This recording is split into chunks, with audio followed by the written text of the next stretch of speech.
em ato unilateral da empresa. A Petrobras mais uma vez violou a Constituição, a CLT e ao acordo coletivo de trabalho, como reconheceu o Judiciário.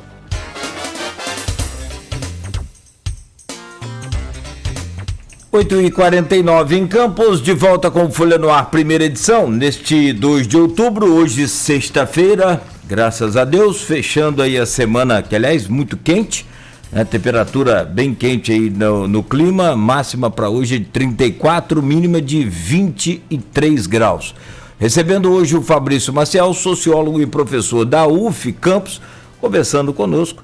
Conversando com o jornalista Luiz Abreu Barbosa, que separou neste último bloco a pauta da política, da projeção das eleições municipais em novembro, Luiz. A gente tem 10 minutos, menos um pouco, para falar, então vou pedir para a gente tentar ser o mais sucinto e objetivo possível. Fabrício, quase todos os analistas projetam essa eleição majoritária de 15 de novembro, com o segundo turno no dia 29 do mesmo mês.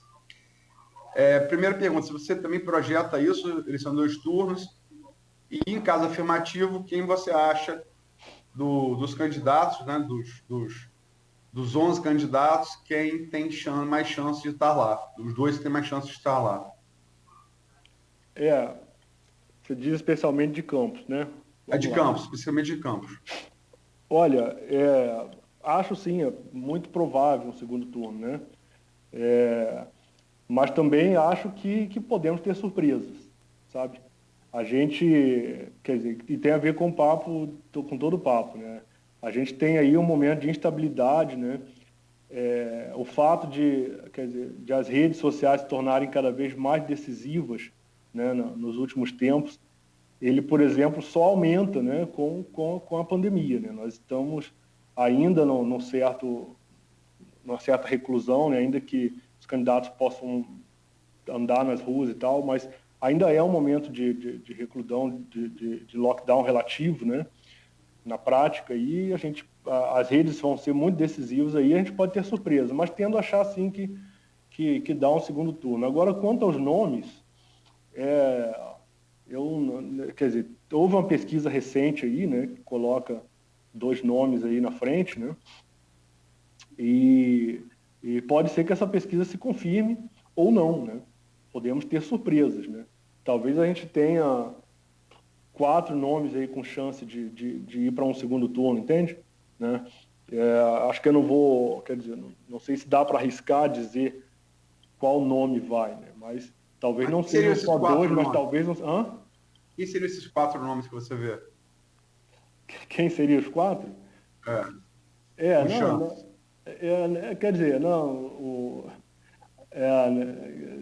Não sei se a gente deve, dizer isso abertamente, porque eu tenho sempre a preocupação, sabe, Aloysio, de não interferir, né?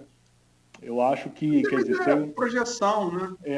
Mas as projeções têm sido, eu vou tentar te dizer assim, porque as projeções têm sido seguras até um certo limite, né? Você tem, obviamente, eu posso citar o resultado da pesquisa, né? Você tem aí o Vladimir na frente, né? O Caio, e aí a pesquisa muda se você coloca espontâneo, ou se você estimula, né? E aí você tem um dado interessante, entende? E aí ainda o Rafael em terceiro, né? Apesar de críticas duras que ele vem sofrendo. E você tem outras figuras, né? Figuras vindo do mundo empresarial aí, né? Bruno Calil, por exemplo. Entende? Bruno Calil é médico, né? Ele é médico. Sim, mas vindo de fora da política, né? E aí você tem, minha preocupação aqui no debate público é que a população entenda, né? Isso são só projeções, né? Então eu pensei nesses nomes, mas pensando aí a partir dessa pesquisa, né? E aí vale dizer uma coisa muito importante, né? É uma projeção e o número de indecisos e de brancos e nulos foi bem alto, tá? Por isso que eu estou dizendo que a gente pode ter surpresa que a gente não prevê. Primeiro que a política ela está num plano de instabilidade muito alto, né? Você tem uma briga nas redes, especialmente, né? você tem você tem possibilidade de discussão aí, né? Espero que sejam civilizadas. E o dado é que quando você joga, se não me engano, no induzido, né, que você dá o nome dos candidatos, você tem um número alto aí, né, de indecisos ainda, e de branco e nulo, né? E você tem um número que foi maior, na verdade, do que o número do primeiro candidato, do que aparece em primeiro, né? Sem contar que foram só 720 pessoas que foram consultadas, entende? Isso não é nada, né, na população campista. Por isso que eu estou dizendo que a projeção ela é muito tímida, né, e não é nada segura. A gente pode ter surpresa de fato, aí, inclusive de nomes de fora desses 4 aí que eu imaginei inicialmente, entende? Né? E eleição a vereador, Fabrício, como é que você... É uma eleição muito mais difícil, né? Mas como é que você chegaria a arriscar uma taxa de renovação, por exemplo, da atual Câmara? É difícil dizer, cara. Eu acho muito difícil, porque, mais uma vez, acho que o nosso cuidado tem que ser e não tentar antecipar tanto o futuro, porque isso, inclusive, virou uma regra entre analistas, né? E eu tenho tentado ter muito cuidado com isso, né? É difícil dizer. O que dá para dizer é que, pelas tendências últimas, as taxas de renovação, na verdade, nunca são altas, né? Isso dá para dizer com segurança. Não são altas, então não dá para esperar que seja, né? Mas dá para esperar que haja sempre alguma surpresa, né? Porque sempre há uma ou outra, e que haja alguma renovação, mas alta eu não diria. E você concorda que essa crise financeira que a gente discutiu no bloco anterior é o maior desafio tanto do prefeito eleito em novembro quanto dessa Câmara que foi eleita em novembro? A crise é um desafio central, né? Mas ele não é o único, né? Eu perguntei o maior. Isso é uma pergunta complexa, Luiz. Eu não diria que é o maior, sabe? Porque aí a gente faz uma leitura economicista de mundo, entende? É claro que o problema econômico se impõe de forma objetiva, né? Mas ele, para mim, é um problema tão grave, um desafio tão grave quanto o desafio do resgate da política, né?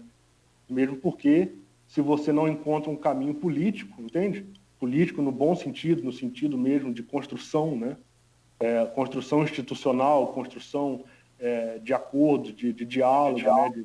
de raciocínio, etc. e tal, você não enfrenta o problema da crise, entende? E aí a gente pula o que seria o início do caminho. Então o problema central é resgatar a política. Depois a gente vai enfrentar a crise, né? E para isso a gente precisa, cada um de nós, fazer a nossa parte, que é onde acho que o nosso papo é extremamente importante para a nossa população, para quem está ouvindo a gente hoje, né? Acho que a população precisa aí também ter uma atitude política mais ativa, né? Não simplesmente, eu entendo que a maioria das pessoas fique chateada, não queira saber de política, mas a gente precisa pensar que é o nosso voto ali que vai decidir esse troço ali na frente, né? É o seu dedinho lá que vai dar o rumo da coisa, entende? Então, para a gente enfrentar o problema maior da crise financeira, vamos ter que começar pelo nosso dever de casa. E aí o que a gente pode fazer? Você tem hoje aí um espectro de 11 candidaturas, né? 2 mulheres, inclusive, né? Que é um dado importante de ser registrado, né? Você tem um espectro político amplo, né? E eu não vou falar aqui de nenhum especificamente, né? Para não fazer nenhuma indução, entende? Você tem nomes conhecidos, né? Você tem nomes associados a grupos conhecidos, que a população sabe muito bem do que eu estou falando. Você tem nomes vindo de fora, assim, nomes novos, né? E aí a gente precisa desconfiar do velho, não no sentido, né, que foi montado aí, distorcido, né, da nova política, não sei o quê, mas desconfiar do óbvio, né? Será que os mesmos grupos merecem uma nova chance, né? Será que existem candidaturas que mereçam ser escutadas aí, né? E aí, o que eu gostaria de levantar enquanto provocação, nesse caso agora, para a população, é que pensem nas ideias, né? É que tentem ver quem tem propostas de fato, né? Tem candidaturas que estão propondo algo realmente, como eu falei de forma muito incisiva no nosso outro papo, né? Vai fazer pela educação? Vai fazer como, né? Me diga como, com clareza, propostas claras, né? Para eu, cidadão, entender. Vai fazer pela saúde, pela segurança, pela desigualdade, né? Vai enfrentar a fome e o desemprego na cidade? Vai fazer como, né? Então vamos ouvir as propostas de cada candidato e candidata, né? Vocês aí estão de parabéns em abrir esse espaço democrático, acho que a partir de segunda, né? Me corrija aí, né? Sim. Então a hora é agora, sabe, pessoal? Né? Não é o professor Fabrício aqui que vai falar a verdade e dizer qual vai ser o caminho. Estou aqui dando a minha contribuição, levantando aí bolas, né? Hipóteses de trabalho coletivo para a gente. Agora, vamos desconfiar, né? Será que tem algumas candidaturas nas quais o dinheiro vai fazer a diferença? O cidadão precisa pensar isso, né? Você, cidadão, cidadã. Será que tem candidaturas que são mais ricas que outras, né? Que a grana pesada está por trás, dando aquele gás, né? Dando aquele gás no WhatsApp, etc. e tal, e outras não? Será que esse é o caminho? Será que essa ou aquela é a melhor candidatura, né? Será que vale a pena eu dar meu voto de novo a alguns grupos que talvez já tiveram a sua chance ali na frente? Vocês estão entendendo? Então, o caminho da imaginação política, ele envolve cada um de nós, né? A pessoa que está ouvindo esse papo aqui no rádio agora, envolve que os candidatos e candidatas, obviamente, tenham clareza nas suas proposições, né? Que não reproduzam o método de Donald Trump de fazer política, né? Que é o método mais trágico e explicitamente equivocado, né? E que a gente construa essa coisa de forma coletiva, né? Senão, acontece mais ou menos o óbvio, né? Acontece mais ou menos o óbvio, que está mais ou menos na pesquisa, quer dizer, 700 pessoas é uma amostra muito pequena, né? E aí a pesquisa, de alguma forma, ela já faz ela pode causar um efeito no cidadão. É esse cara que está em primeiro, então eu vou votar nesse. Gente, não é bem assim que funciona, né? Você não é obrigado a votar nesse ou naquele que está em segundo, primeiro, terceiro. Você pode votar em quem você quiser. Você pode tirar um tempinho da tua vida e falar, vamos ver esse troço. Estou lá trabalhando, né? Estou no carro, né? Vou ligar aqui o rádio lá, ouvir o Aloysio, o Cláudio, vamos ver quem que eles estão entrevistando hoje para prefeito ou para prefeita. Vamos ver o que essa pessoa tem a dizer. Talvez seja aquele dever de casa mais simples que nós não estamos fazendo, né? Acho que a coisa vai por aí. Porque se a gente escolhe o melhor, que não vai ser simplesmente aquele que vai ganhar porque tem o capital político, porque tem o nome de família, porque tem talvez muito mais recursos do que outros para investir na candidatura, né? Se a gente talvez levar todos esses aspectos em consideração, a gente consiga fazer a diferença na hora de dar o nosso voto lá, né? Acho que essa é a forma mais objetiva, sabe, Aloysio, né? Mais clara, né? E no sentido de tentar não interferir, né, na população, para que a gente tenha um pleito realmente democrático, que é o que a gente tanto precisa. Tá ok, Fabrício. Agradecer demais a sua presença, né? Eu acho que serviu para municiar o ouvinte, o telespectador pelo streaming, o eleitor aí para esse processo que a gente vai ter daqui, essa festa da democracia, que é a eleição, com pandemia ou sem, né? Há que se lembrar que a França fez eleições no auge da pandemia, né, esse ano. E agradecer demais a sua presença, e lembrar que a série de entrevistas da Folha, com todos os 11 pré-candidatos, você tem duas frentes, né? Uma é o jornal impresso, a Folha da Manhã, com reprodução no Folha 1, e a outra é aqui, nesse mesmo programa, no Folha no Ar, também com reprodução, né, no site Folha 1. A primeira entrevista do jornal já está conclusa, já foi enviada pergunta, as respostas. Maravilha. Tudo definido por sorteio, tá? Aleatório, sorteio, na presença virtual dos representantes das 11 candidaturas. E a gente estreia agora, está pronta já, vai ser publicada amanhã, dia 3, com a professora Natália, do PSOL. Uhum. No dia 7, na quarta-feira, com o candidato Jonathan Paz, do PMB. E no sábado seguinte, sábado da próxima semana, no dia 10 de outubro, com o prefeito, candidato à reeleição, Rafael Diniz, do Cidadania.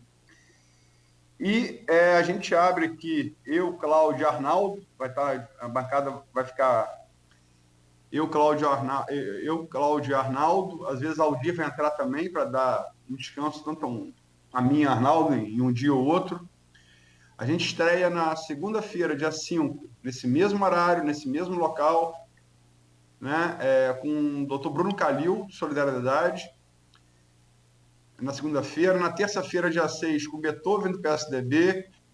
Na quarta-feira, dia 7, com o Jonathan Paz, do PMB.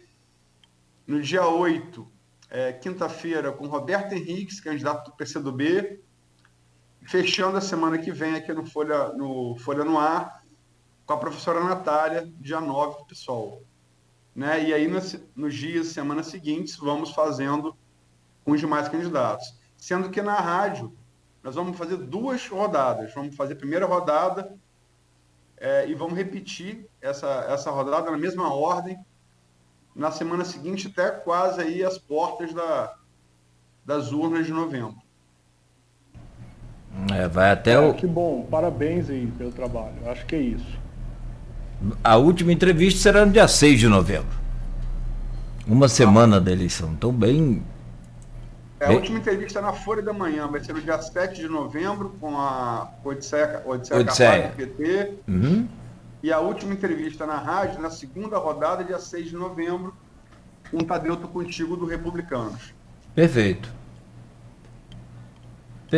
Professor, também quero agradecer ao senhor, muito bom poder conversar com o senhor. Ficamos com a sensação de que, né, faltou falar muito mais, conversar muito mais, mas claro que, assim como o senhor já veio de outra vez, outras oportunidades virão e a gente com certeza vai aproveitar o máximo aí, né, e extrair esse conhecimento e essa forma simples de passar esse conhecimento, que às vezes a pessoa tem muito conhecimento, mas não consegue passar aquele conhecimento de forma tão prática, né? Tão simples, às vezes mais técnica, e aí complica para qualquer pessoa, ou pelo menos para a maioria. Um grande abraço, um bom fim de semana para o senhor, muito obrigado e até a próxima. Obrigado, Cláudio. Eu que agradeço, muito obrigado. Aloysio, também é sempre um prazer estar com vocês, né? E fico muito contente que a gente possa fazer uma conversa tão importante, né, para a nossa população hoje. E aí fica aí esse recado, né? Fica aí essa sugestão para que façamos o nosso dever de casa, né? Para que cada cidadão tire tempo para olhar um pouquinho, ler um pouquinho sobre as 11 candidaturas, né? E ver o que toca melhor no seu coração, né? Ver o que te diz algo, né? Ver aonde há ideias e propostas que sejam diferentes do que aconteceu até agora, né? Acho que esse é o desafio e o nosso dever de casa. Obrigado, um grande abraço. Obrigado a você, Fabrício, um abraço, fica com Deus. Abração, você também, irmão. Até mais. Até mais. Aloysio, meu caro, muito obrigado pela semana. Foi mais uma vez... Se me permite, amigo, só para lembrar ao telespectador pelo streaming, para o ouvinte, que as entrevistas com os prefeitos vão continuar abertas a comentários. Mas eu, você e Arnaldo vamos escolher uma por bloco, são 3 blocos de entrevista, né? Uhum. Vamos escolher uma por bloco para fazer. Ótimo. Uma por bloco. Entendeu? Perfeito. Até porque eleição, né? A briga de foice no escuro. E o número... Em vez das pessoas estarem afiando a foice, estão deixando ela mais cega. Foice cega machuca mais, né? Não só ela corta ainda, como fere muito mais, né? Machuca muito mais. Com certeza, então. Até segunda-feira, 7 horas da manhã, se Deus quiser, com mais um Folha no Ar. Bom final de semana, Luiz. Amanhã tem jornal impresso e a primeira entrevista dessa série de entrevistas aí com os candidatos à Prefeitura de Campos, já impressa amanhã no jornal Folha da Manhã, bem cedo nas bancas. Isso, professora Natália amanhã, estreia.